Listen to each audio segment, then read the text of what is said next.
Welcome to the Retzel Health Law Hotspot. Health Law Hotspot is a podcast for physicians and health professionals that covers the legal issues and trends that affect the healthcare industry. Hi, everyone. Welcome to the Health Law Hotspot. I'm Ericka Adler, shareholder and leader of the healthcare practice at Retzel and Andrus. Today, I'm joined by Debbie Rabishaw from Next Step Advisory. She's the founder and principal of that group and provides strategic HR support for small and mid-sized businesses. She brings years and years of experience and really focuses on compliance, operations, and talent management, including providing those services to healthcare providers and healthcare entities. So welcome. Thanks for joining me. Thank you so much for having me. I appreciate it. My pleasure. So today we're going to talk about something we really haven't talked about that much on this podcast, which is about the importance of building a strong foundation and having HR support within your practice. So why don't we start with you telling us, why does it matter? Why does it matter? Well, you tend to your patients in healthcare practices, but sometimes the cobbler's children have no shoes, so to speak. And so you really need to be able to attend to your people and the health of your practice. And so there are several things that you can be doing, and probably it's already at top of mind. You just don't realize that there are solutions for them. And so a healthy practice matters because it reflects in the patient care that you provide. So what are some things that fall within the category of HR that so everybody understands what we're talking about when we talk about HR services? Sure. So the first thing I would say is to build a strong foundation, you need to make sure your HR compliance is in place. It's kind of like when you have the foundation of a house, you want to make sure your house is built well before you start decorating it. And so many small businesses don't realize the risks of non-compliance when they're attending to their business. So that would include compliance in areas like payroll practices, record keeping, even how you classify your employees. Okay, perfect. So really what we're saying is, your day-to-day employee management. And a lot of people are like, oh, we're small practices, we're fine. But that's where we Mhm. see a lot of issues coming up. You aren't paying overtime when you're supposed to. You're Mhm. paying somebody, a contractor who's supposed to be an employee. And that's something you can get audited for. And we see that happen all the time. And I think a lot of times people assume, for example, if you're not full time, automatically you're a contractor. Well, that's not really the test for it. And so, I always urge my clients to talk with their, HR advisor or their accountant to kind of make sure they're doing that right, because a lot of people presume they know more than they do about these kinds of things. So we've got payroll practices, record keeping, Mhm. classifying employees. I assume we also have, just day-to-day issues where people might claim they feel they're being discriminated against, they feel they're being harassed, and there's a kind of a fine line between HR support and the law needing an employment lawyer, right? And I think that's really interesting because you don't always need to go to your lawyer right away. If you have good foundation and compliance policies in place, the answer should be there for you on how to proceed. Would you agree? I would completely agree with that. I think you have to make sure that your house is in order, and a good HR professional can help make sure that you're doing that. When you talk about discrimination or claims that an employee might make, usually they make it because they don't understand what the rules of the game are, and we haven't done a good job setting that up for them, like in an employee handbook. Right. Being able to articulate what are the practices and the policies that you have to operate under when you're with our organization. And there are lots of unique challenges that medical practices have, like maintaining their employee certifications to make sure that they can deliver care, managing mandatory trainings, whether it's HIPAA or the sexual harassment prevention training, and then managing the mix of healthcare skills with good customer service. So there's lots of things that that need tending to. Right. And I would add that, with healthcare practices too, some of the things that I see people forgetting are, some of the background checks that are appropriate in healthcare. So, for example, when you talk about their certification, one thing in addition to licensure and Mhm. certification is that they're supposed to be checking annually to make sure that person has not been excluded on the Right on the OIG list. right. Yes. So, Right. having somebody support you with a list of policies, procedures, Mhm. and checklists and annual training is so important. And I think a lot of practices are just so busy with all this administrative work and clinical Mhm. work that this sometimes is just somebody picks it up as a side job, and you Right. can never do something the way it needs to be done if you're not paying proper attention to it.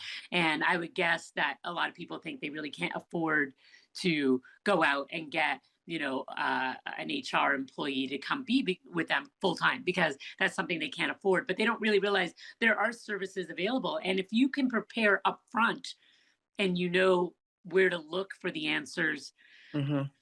you can minimize your costs and your potential exposure. So it's like anything else, having manuals, as you mentioned, in place, having Mhm. policies, procedures, and doing things right from the start prevents, potential legal issues and costs down the road. Right. For Right. example, the kind of support I provide is fractional support. So I can, come out and then kind of fade into the background once you address all the issues that you have. So it doesn't have to be a full-time endeavor, but it can be somebody who gives you some relief while you're really doing the work of caregiving and providing healthcare services to your patients. And it's certainly less expensive than having to use your lawyer to resolve a problem once it's gone too far and you haven't handled it properly. So when we're talking about like a cost benefit analysis, there's no Mhm. doubt is, the smart way to reduce your costs. Both in terms of upfront preparation to comply and then minimizing the potential that somebody's filing an EEOC claim against you, the IRS is coming after you, uh, Mhm. for taxes or whatever it is. So there's no doubt that this advanced planning is an absolute smart business decision. All right, so let's talk about some of the other HR type services. I know one of the things that you told me was talent acquisition and retention, Mhm. really key item that you work with healthcare practices on. So tell me a little bit about, where that fits with medical practices and kind of the role that someone like you would play. Sure. So, excuse me. Medical practices often struggle to attract and retain skilled professionals. Really important when you are looking for talent that you understand what you're looking for. So you might say, I need a front desk coordinator. And they need to do all of these kinds of activities, but you really need to understand what is the role you want that person to do, because it's very confusing if you think back to how you would like to be treated.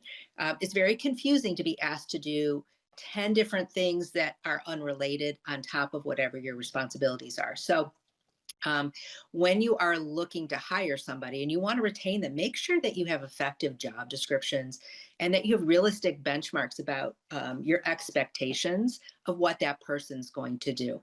And then make sure that you have identified what your unique employee value proposition is. So, what sets your practice apart when you're trying to attract talent? And could it be that you have a family friendly work environment, or you have some kind of special, unique benefit that you offer? There's flexible scheduling. So you're trying to attract candidates to the environment that you're offering, but make sure you know what you want before you invite people into your organization. Otherwise, they're going to be unhappy, you're going to be unhappy, and that'll lead to turnover.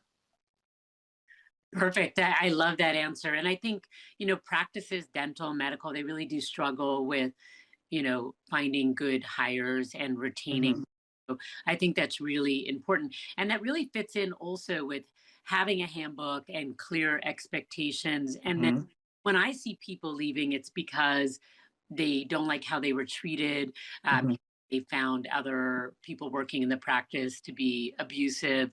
Maybe they found the policies unfair, or they questioned where if they were legal. So if you get all your ducks in a row, that's also Mhm.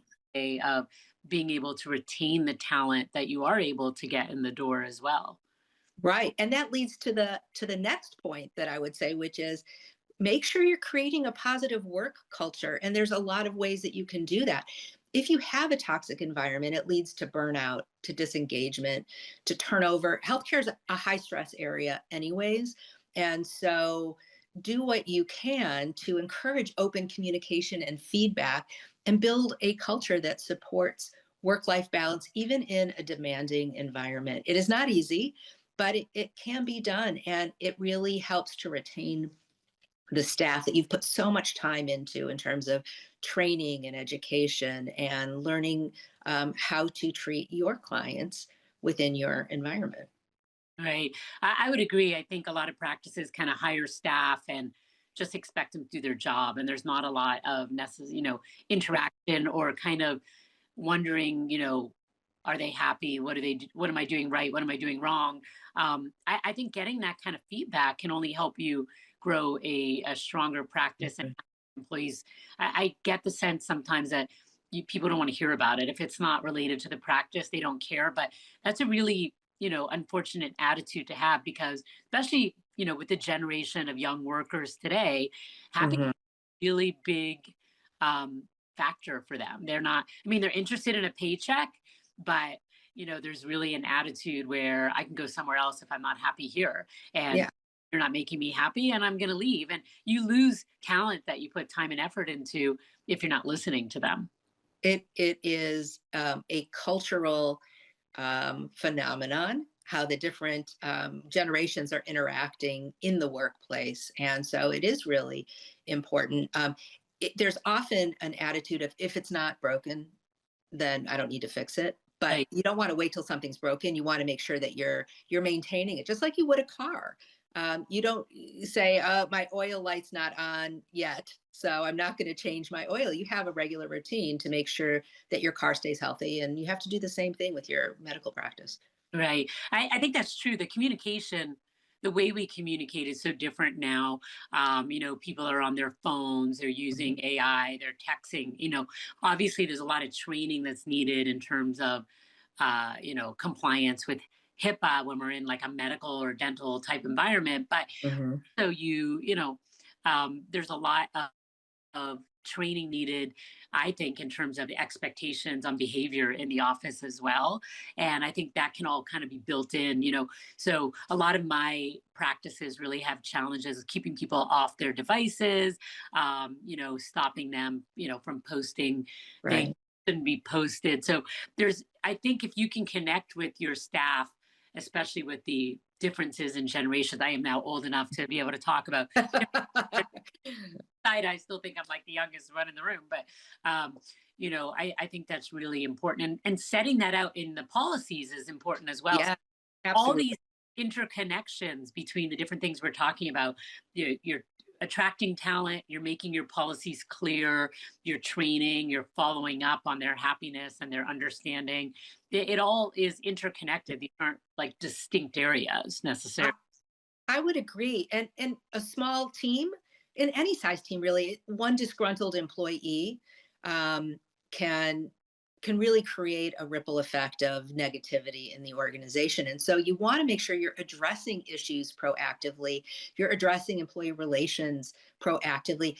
Be willing to have those tough conversations and ensure fairness in how you are perceiving and addressing any disciplinary kinds of actions, but make sure you're focusing on their behavior and be consistent in how you give them feedback. And then make sure you document it because I'm sure you'd also say this if you don't document things, it didn't happen. So you have to make sure you're documenting the conversations that you have. So one of the biggest challenges I find with working with dental and medical practices, the consistent issues within the practice in terms of kind of bad behavior among staff. Um, Mhm. it could be things like, mistreatment of other colleagues in the office. We definitely see issues of harassment, um, Yeah. comments that rise to the level of discrimination. Mhm. A lot of this is just young people who are not um, maybe aware or properly educated on the policies and the Mhm. implications And so we see this coming up, and a lot of times practices will immediately call me and not know what to do. They want to fire the person, but they're a great employee and they don't want to lose them. uh, Right.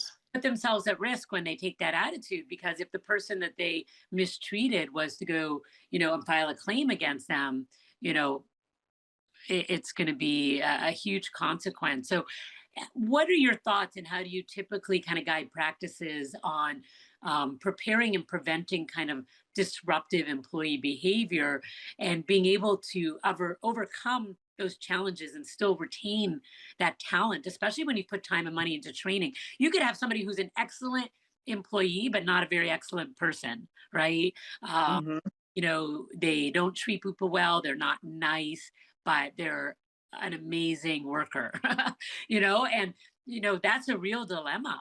Yeah, I like to look at performance holistically. So if somebody is intimidating somebody else, they're not the best worker.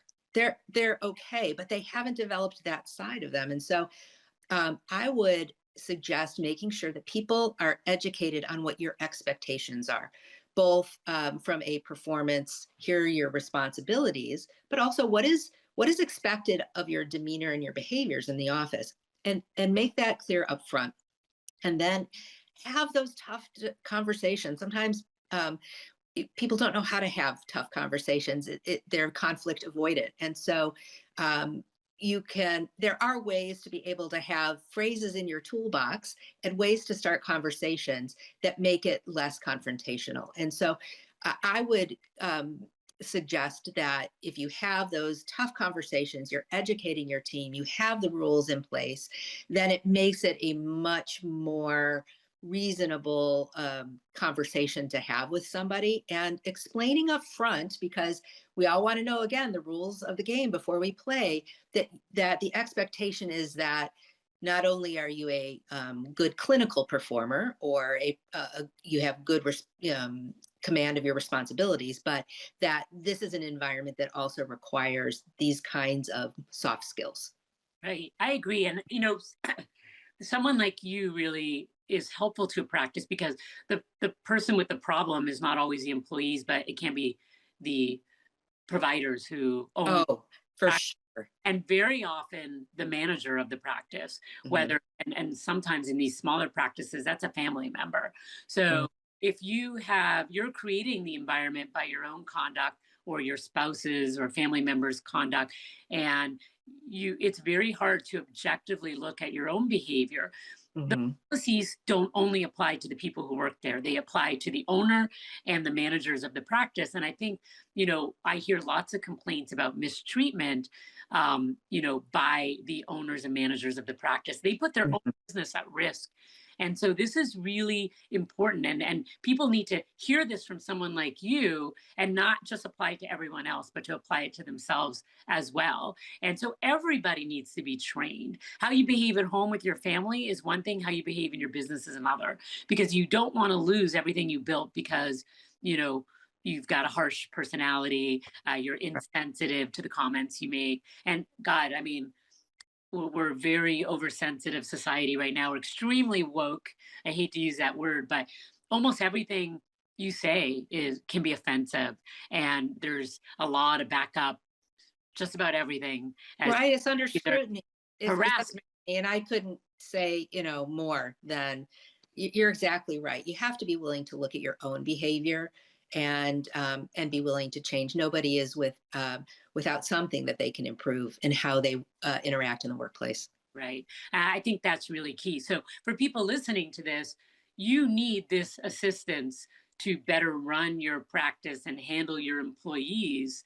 But it's also something that should be internalized as well for your own conduct, because your employees might be behaving, but are you behaving is the other question, right? So, that's Right. a harder thing as a lawyer for us to get involved with, when it's our own clients that have misbehaved and the claim brought against them by their employees. So, it goes kind of both ways.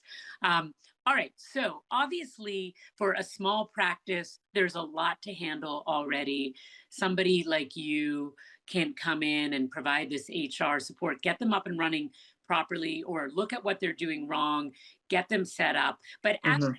grow, these issues really become more complex. They've got more employees, more potential risk, maybe Mhm. locations that they can't be at all the time.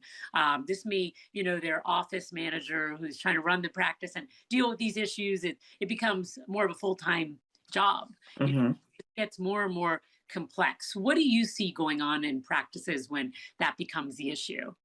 Well, I think what happens is things start to grow organically and not purposefully. And so you really need to consider what a strategic growth map might look for, just like your business. I'm sure many people have growth maps for their practice. They spend a lot of money on operations, on real estate, but how much are they spending on making sure that they retain their people, especially if they grow and they start to expand? And so I think aligning your HR strategy with your business goals just supports a sustainable growth model. And so if you plan ahead, it can make sure that you are growing accordingly. For example, um, I, often people will grow into the city of Chicago, starting in the suburbs. I'm in the Midwest. And there are different rules in that location than there are in the suburbs of Chicago. And so being able to know what you're going to anticipate as you expand into the areas that you want is really critical as well.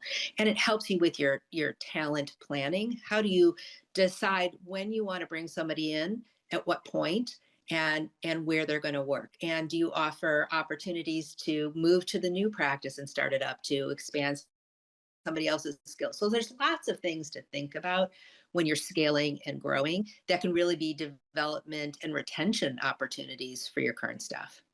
Right. I think this is important. And one other thing I want to mention is that nobody starts a business without hoping or dreaming that it's going to be successful and going to grow. I mean, you Right. put everything into it. And for many of our dental and medical practices and other kinds of business, eventually they do find somebody who wants to buy their practice. And that's Mhm. true. This issue, these HR concerns that we're talking about, can actually make or break whether or not they can sell their practice. So when you have a buyer, what they're looking at is, are you being sued for the Mhm. employees were treated? Is there a risk for how you classified your employees? Do you Mhm. have high turnover? Are your employees happy? If we take over your practice, are they likely to stay? Right. So these are all, important for your day-to-day operations, but also important usually for your dream, right? Which Right. eventually to be able to either bring in new partners or to sell or whatever it is. And so these aren't just kind of very limited in scope to day to day, you know, um, concerns. This is actually part of a bigger picture for most people that are, either starting or operating a practice of some sort. So I can't tell you the number of transactions we do where the buyer's counsel is asking those very questions. Mhm. They aren't happy with what they hear. They want to see the policy manuals. They want to know, how you classified your employees, how you handle your time off. They want to know. And if it's not done right, you look like you have a sloppy operation. They Right. see potential risk that you didn't run your practice. What else is out there? If you didn't even know how to handle this, what else haven't you done right? Then they start questioning everything. So somebody, who can help kind of give structure to the HR process effectively is really going to be an important partner for a successful practice in a lot of different ways. I would say it's not just a risk mitigation strategy, Mhm. but it is a business strategy to increase the value of your business and your medical practice. Absolutely, I agree. All right, well, this is so helpful. And I know we could talk about a million different things that each HR brings to the table, but this is a really good start. So maybe what we'll do is a follow up podcast and kind of talk about some more specific HR challenges that we see going on. Is there anything you want to add as we wrap up? No, I would just say that consider what your HR plan looks like for the year. What are your rough spots? And craft a go forward plan to address them. I think that would be how you can really address your employees' needs and preserve the business that you've created and put so much time into. Perfect. All right. Well, thank you. This has been Debbie Rabishaw, and we're going to share her contact information when we post this. So if you have any questions, feel free to reach out to her directly. And certainly I'll introduce any clients to you that I feel can use your services. I just see so many people struggling with this on their own. And I'm glad to know there's help out there without having to like hire a full-time person. This has been the Health Law Hotspot. Thanks for joining me, and we'll see you again next time. Thanks so much. Bye-bye. The Retzel Health Law Hotspot is made available by the firm and its attorneys for educational purposes and to provide general information, not to provide specific legal advice. Use of the Retzel Health Law Hotspot does not create an attorney-client relationship between you and the firm or any of its attorneys. The Retzel Health Law Hotspot should not be used as a substitute for competent legal advice, and you should contact an attorney in your state about any legal needs or questions you may have.